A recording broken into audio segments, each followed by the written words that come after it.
Hello, everyone. My name is Angela. I want to share with you the story of our difficult life with my mother. I think all is very relevant now. As many of you, I'm sure there are difficult moments in life. I just want to share mine with you right now. I would be grateful if you support me in the comments and maybe even tell me about your own.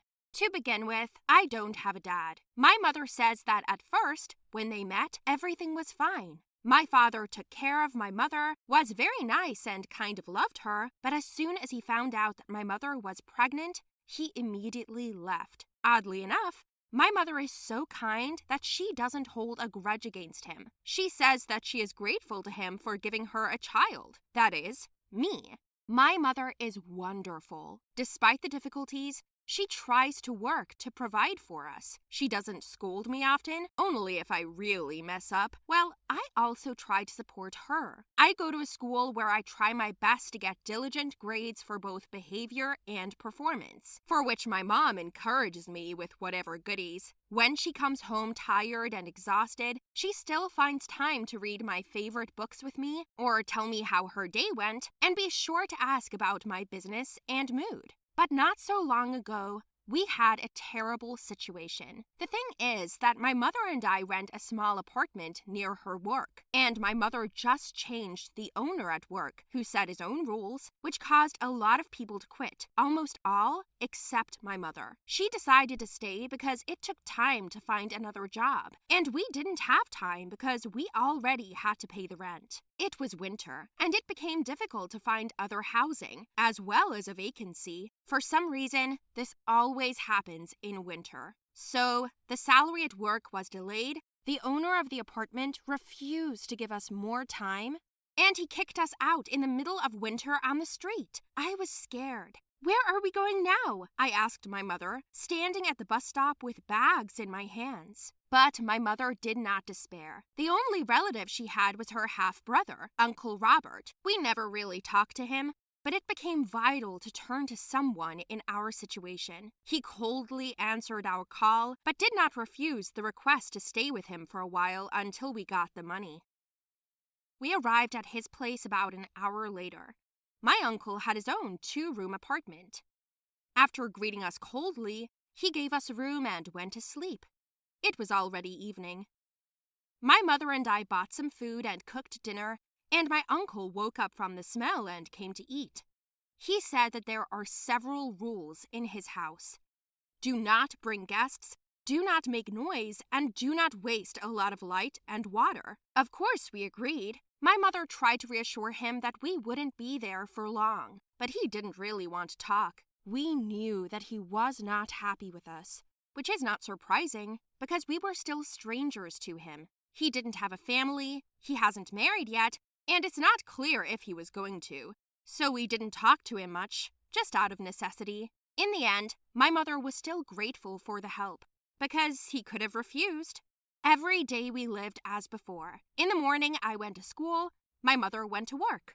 My uncle also worked only half a day, then came home, ate, and went to his room. So that he would not swear, I would come home after school to clean the apartment. If possible, prepare simple food, eggs, pasta for lunch, and sit down for lessons. He was the only one who had a TV. At first, I was bored, but on the other hand, I started reading more books, and this was good for me. So we lived for about 2 weeks. My mother kept knocking money out of work, but they didn't pay yet. I felt my uncle tense up and tried not to show my face much. One day, when my mother was late at work, he came home a little later than usual and was drunk. He began to say unpleasant things, calling us freeloaders, even though my mother bought the food herself. He said I should clean better, especially in the bathroom. After that, he threw me an old toothbrush and told me to use it to clean the toilet. There was no choice. That night, I was on my knees, washing the toilet for about 2.5 hours. My whole back was already hurting, and he was standing there controlling me. I finished it only when he went to the room to sleep. Then I wanted to cry from this attitude. I was ready to tell my mother when she came home, and then I thought it was hard enough for her at work. If I told her, she'd be bound to get angry and fight with him. He'll kick us out, And then what? Winter was not over yet. There was no money, and we would simply have no place to spend the night. We would freeze and get sick. Who will feel better then? I chose silence. On the other hand, it was terribly hard. But on the other, I understood how hard it was for my mother at her work. I had to be her support, at least for a while. My mother came home and I pretended to read all the time. We had dinner, read books, and went to bed. The next day, my uncle, in the absence of my mother, continued his incomprehensible manipulations. He made me scrub the tiles in the kitchen with the same toothbrush, wash his things by hand. I ran around bringing him coffee and food to the room on a tray, cleaning up the garbage that he threw right on the floor. He didn't even call me by my name, just, "Hey." It was terrible. His humiliations brought me to tears every day, but I knew that this was the price and I just had to wait it out. So a month passed, the money was not given out, and the situation at home began to wear me out. My academic performance, grades at school fell. I didn't want to go home after school, and I stupidly wandered around the city, walked alone or with friends, stopped reading, and when my mother came home, I was so tired that I didn't even want to talk to her. I just went to bed to get another terrible day over with. In the end, it was noticed by my mother. I answered her questions with the same, "It's okay, Mom." At first, she was silent, and then she got a call from the school. The teacher also noticed the changed behavior and reported everything to my mother. My mother asked her to give us some time to settle things. She told me all about it that night, but I decided not to say anything. My mother tried to ask my uncle something, but he said that with our appearance in his house, he does not leave his room, except for work, and that's all. A couple more days passed, and my mother came home earlier than usual and found me brushing my uncle's shoes again. She quickly began to pack our things. When I asked her what was wrong, she took the hidden camera and watched the recording. Turns out, she borrowed it from a co-worker at work. The video clearly showed how my uncle forces me to work, how he forces me to do all the dirty things around the house. My mother was hysterical, and she burst into her brother's room and screamed like she had never screamed in my life. She finally gathered up her bags and punched my uncle in the face, who fell to the floor in surprise. He shouted that we were ungrateful, but my mother didn't even turn around. I was crying. We went to the nearest cafeteria, and my mother asked me why I hadn't spoken about it all this time. I explained that everything was very simple. If I told her, we'd be left without a roof over our heads. "Not at this price, my daughter," my mother shouted. For some reason, she asked for my forgiveness and promised that she would create better conditions for me, no matter what.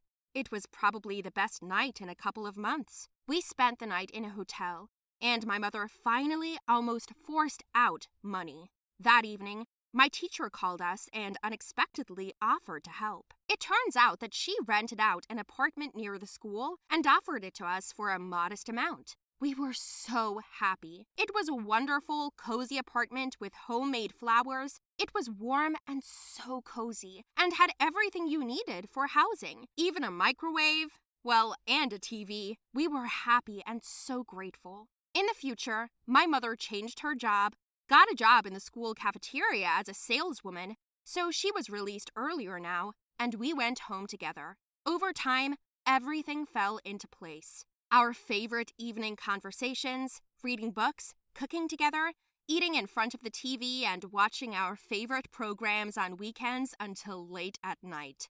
That's how it turned out. To get a real gift of fate, sometimes it's worth passing through the bad times. But I made a promise after my uncle that I would never be silent about someone hurting me again. But I don't think it will ever happen again. Have you ever experienced something like this?